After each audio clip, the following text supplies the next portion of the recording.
नमस्कार, आप देख रहे हैं गुजरात की बात और मैं हूं आपके साथ रश्मि त्रिवेदी। तो आइए करते हैं चर्चा गुजरात में होने वाले कुछ अहम और बड़ी खबरों पर।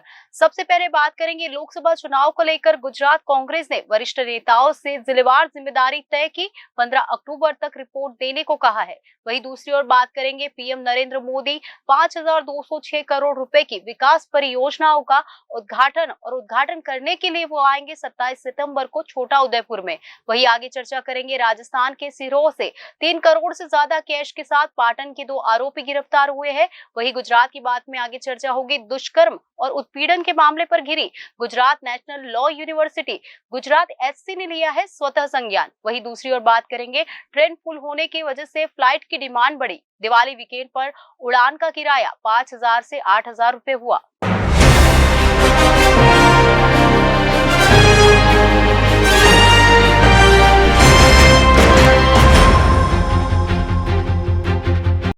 तो आइए शुरू करते हैं गुजरात की बात का सफर। गुजरात कांग्रेस ने लोकसभा चुनाव की तैयारियां शुरू कर दी है, जिसमें कांग्रेस के वरिष्ठ नेताओं को जिलेवार जिम्मेदारी दी गई है।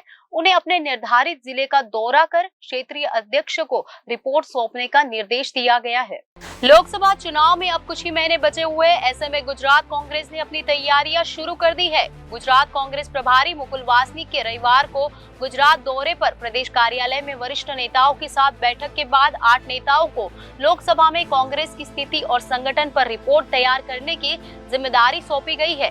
गुजरात कांग्रेस के क्षेत्रीय प्रभारी मुकुल वासनिक 2 दिवसीय गुजरात दौरे पर है, जिसमें उन्होंने लोकसभा चुनाव की तैयारियां शुरू कर दी है। रविवार को दोपहर गुजरात कांग्रेस के पूर्व प्रदेश अध्यक्षों और विपक्ष के पूर्व नेताओं के साथ बैठक हुई, जिसमें 8 वरिष्ठ नेताओं को राज्य की 26 लोकसभा सीटों पर कांग्रेस और उसके संगठन की स्थिति पर रिपोर्ट तैयार करने की जिम्मेदारी सौंपी गई। जिलेवार सौंपी गई जिम्मेदारी के तहत वरिष्ठ नेता जिले का दौरा करेंगे और जिले के स्थानीय स्थिति, संगठन की प्रभावशीलता, फ्रंटल संगठन समेत विभिन्न कार्यक्रमों पर बैठक करेंगे। स्थानीय नेताओं के साथ लोकसभा चुनाव प्रक्रिया, संगठन, सामाजिक समीकरण और स्थानीय मुद्दों पर चर्चा करेंगे और एक रिपोर्ट तैयार करेंगे, जिसमें गुजरात कांग्रेस के संगठन में कितने बदलाव की जरूरत है, नई टीम में किस तरह के सदस्य हो या लोकसभा चुनाव के लिए पार्टी कितनी तैयार है, इसकी रिपोर्ट 15 अक्टूबर तक तैयार कर सौंपनी है। छोटा उदयपुर और भरूच जिले की जिम्मेदारी शक्ति सिंह गोहिल को दी गई है। जगदीश ठाकुर पूर्व पश्चिम अहमदाबाद साबरकांठा के प्रभारी, उसके बाद सिद्धार्थ पटेल को खेड़ा, आनंद और मेहसाणा की जिम्मेदारी। वही बनासकांठा, राजकोट, जूनागढ़ और कच्छ की जिम्मेदारी अर्जुन मोडवाडिया को और भरत सिंह सोलंकी को पंचमहल, सूरत, वडोदरा और नवसारी के प्रभारी। वही आगे अमित चावड़ा को भावनगर, अमरेली और सुरेंद्रनगर जिले के प्रभारी। वही दूसरी ओर परेश धनानी गांधीनगर, पाटन, पोरबंदर, जामनगर के प्रभारी है। तो वही दूसरी ओर सुखराम रतवान दाहोद, बारडोली, वलसाड़ जिले के प्रभारी। मुख्यमंत्री भूपेंद्र पटेल के नेतृत्व में गुजरात सरकार जहां शिक्षा के स्तर पर सुधार के लिए लगातार प्रयास कर रही है, तो वही प्रधानमंत्री मिशन स्कूल ऑफ एक्सीलेंस के तहत 4505 करोड़ रुपए की विभिन्न शैक्षिक विकास परियोजना की सौगात देने जा रहे हैं। प्रधानमंत्री नरेंद्र मोदी 27 सितंबर को गुजरात दौरे पर जाएंगे। वह कल भी अहमदाबाद पहुंचेंगे और गांधीनगर के राजभवन में रात्रि विश्राम करेंगे। अपने दौरे के दौरान वह राज्य के छोटा उदयपुर जिले में 5206 करोड़ रुपए की विभिन्न विकास परियोजनाओं का उद्घाटन और लोकार्पण करने वाले हैं। मुख्यमंत्री भूपेंद्र पटेल के नेतृत्व में गुजरात सरकार जहां शिक्षा के स्तर में सुधार के लिए लगातार प्रयास कर रही है, वहीं प्रधानमंत्री मिशन स्कूल ऑफ एक्सीलेंस के तहत 4505 करोड़ रुपए के विभिन्न शैक्षिक विकास परियोजनाओं की सौगात देने जा रहे हैं। इसके अलावा प्रधानमंत्री सड़क एवं भवन, शहरी विकास, विज्ञान तथा प्रौद्योगिकी तथा जल आपूर्ति विभाग के विकास कार्यों का भी उद्घाटन करेंगे। मिशन स्कूल ऑफ एक्सीलेंस के तहत 4505 करोड़ का विकास होने वाला है।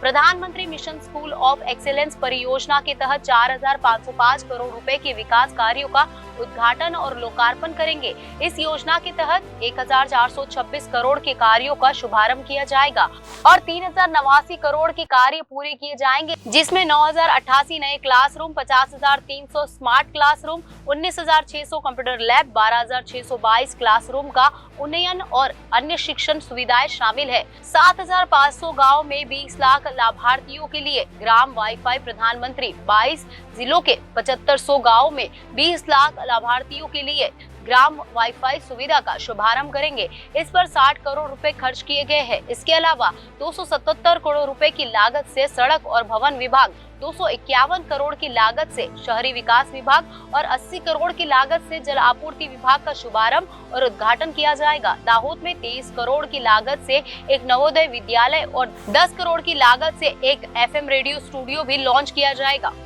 आबू रोड के रिको थाने के पुलिस कर्मियों ने रविवार को एक कार से 3 करोड़ 15 लाख रुपए जब्त किए हैं। साथ ही पाटन से 2 आरोपियों को भी गिरफ्तार कर लिया है। जब्त की गई नकदी प्रभारी की बताई जा रही है।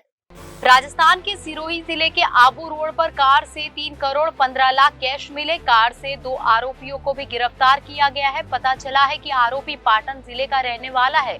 पुलिस ने दोनों आरोपियों से आगे की पूछताछ शुरू कर दी है। आबू रोड के रिको थाने में पुलिस कर्मियों ने शनिवार को एक कार से 3 करोड़ 15 लाख रुपए नगद जब्त किए। साथ ही पाटन से 2 आरोपियों को गिरफ्तार किया गया। जब्त नकदी चार्ज की बताई जा रही है। पुलिस ने धारा 102 के तहत रकम जब्त कर ली है और इस मामले में संतलपुर पाटन निवासी नरेश कुमार और कंबोई पाटन निवासी अजित सिंह को गिरफ्तार कर लिया है। पुलिस फिलहाल दोनों आरोपियों से पूछताछ कर रही है। आबू रोड रिको थाना अधिकारी सुरेश चौधरी ने बताया कि आगामी विधानसभा चुनाव को देखते हुए SP ज्येष्ठा के निर्देश पर राजस्थान गुजरात सीमा पर स्थित मावला पोस्ट पर विशेष निगरानी रखी जा रही है और नाकाबंदी की जा रही है। इस दौरान फिलहाल आरोपी को गिरफ्तार कर लिया गया है। रविवार को सिरोही से गुजरात जा रही एक कार को रोका गया। जब ड्राइवर से पूछताछ की गई तो कार में कोई संदिग्ध वस्तु तो नहीं मिली, तो वह कोई संतोषजनक जवाब नहीं दे सका। कार ड्राइवर और कार में बैठे एक अन्य व्यक्ति के हाव भाव से पुलिस को शक हुआ और उसने गहनता से तलाशी ली। जांच के दौरान कार में एक विशेष बक्सा था। जब उसे खोला गया तो उसमें बड़ी मात्रा में नकदी मिली। दोनों युवकों को हिरासत में लेकर थाने लाया गया और कार वो नकदी जब्त कर ली गई। कैश गिनते समय एक मशीन लाई गई और 3 करोड़ 15 लाख कैश मिले। पुलिस ने नकदी जब्ती पर आरोपी को गिरफ्तार कर लिया। गिरफ्तार युवक से पूछताछ जारी है। पुलिस ने इसकी सूचना आयकर विभाग को भी दे दी है, जिसके आधार पर जोधपुर से आयकर विभाग की टीम आकर आगे की कार्रवाई करेगी। गुजरात हाई कोर्ट ने एक अखबार की रिपोर्ट के आधार पर गुजरात नेशनल लॉ यूनिवर्सिटी के 2 अलग-अलग मामलों पर स्वतः संज्ञान लिया है। दरअसल गुजरात हाई कोर्ट ने नेशनल लॉ यूनिवर्सिटी में एक छात्रों के साथ दुष्कर्म की घटना और अन्य छात्रों के साथ उत्पीड़न के मामले पर स्वतः संज्ञान लिया है। गुजरात हाई कोर्ट ने इसे गंभीर मुद्दा बताया है। 10,000 रुपए के पार पहुंचने की संभावना। सूरत से दिल्ली जाने वाली एयर इंडिया इंडिगो की फ्लाइट्स का किराया अभी से दिवाली वीकेंड पर 8,000 रुपए के पार जा पहुंचा है। दूसरी तरफ एयर विमानन कंपनी एशिया की फ्लाइट्स का किराया तो 7,000 रुपए हो गया है। अक्टूबर तक इन फ्लाइट्स का डायनामिक किराया केवल दिल्ली रूट पर 10,000 रुपए के पार पहुंचने की संभावना है। दिवाली पर रेगुलर ट्रेन रिग्रेट वही सूरत से हैदराबाद फ्लाइट का किराया 6,000 रुपए के पार अभी से हो गया है। सूरत से बेंगलुरु के लिए सीधी उड़ान का डायनेमिक किराया अभी से 5,000 रुपए के पार जा चुका है। इस तरह से अन्य सभी रूट पर किराया कम से कम 8,000 रुपए पहुंचने की संभावना है, क्योंकि दिवाली से 15 दिन पूर्व किराया आसमान छूने लगेगा। ट्रेनों की बात की जाए तो दिवाली पर रेगुलर ट्रेनें रिग्रेट हो चुकी है। यात्रियों को दिवाली पर बाहर जाने के लिए दूसरे विकल्प तलाशने पड़ रहे हैं। दिवाली और छठ के मौके पर शहर के बाहर घूमने फिरने जाने वाले लोगों की संख्या बढ़ती जा रही है। इससे दिवाली वीकेंड पर एक तरफा जहां ट्रेनों में कंफर्म टिकट मिलना मुश्किल हो गया है, वहीं दूसरी तरफ उड़ानों की डिमांड बढ़ गई है। सूरत से दिवाली वीकेंड पर यानी 15 नवंबर तक उड़ानों का किराया आसमान छूने वाला है। गुजरात हाई कोर्ट ने एक अखबार की रिपोर्ट के आधार पर गुजरात नेशनल लॉ यूनिवर्सिटी को 2 अलग-अलग मामलों पर स्वतः संज्ञान लिया है। दरअसल गुजरात हाई कोर्ट ने नेशनल लॉ यूनिवर्सिटी में एक छात्र के साथ दुष्कर्म की घटना और अन्य छात्र के साथ उत्पीड़न के मामले पर स्वतः संज्ञान लिया है।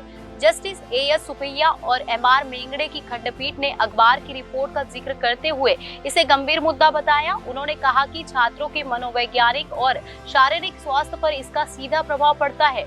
उन्होंने मामले की गंभीरता को देखते हुए विश्वविद्यालय के रजिस्ट्रार और शैक्षणिक मामलों के प्रमुख को नोटिस जारी किया है। समाचार एजेंसी के अनुसार अखबार की रिपोर्ट में विश्वविद्यालय की आंतरिक शिकायत समिति और उसके प्रवक्ता के एक बयान का हवाला दिया गया, जिसमें छात्रों द्वारा किसी तरह की शिकायत दर्ज न करने का निर्देश दिया गया है।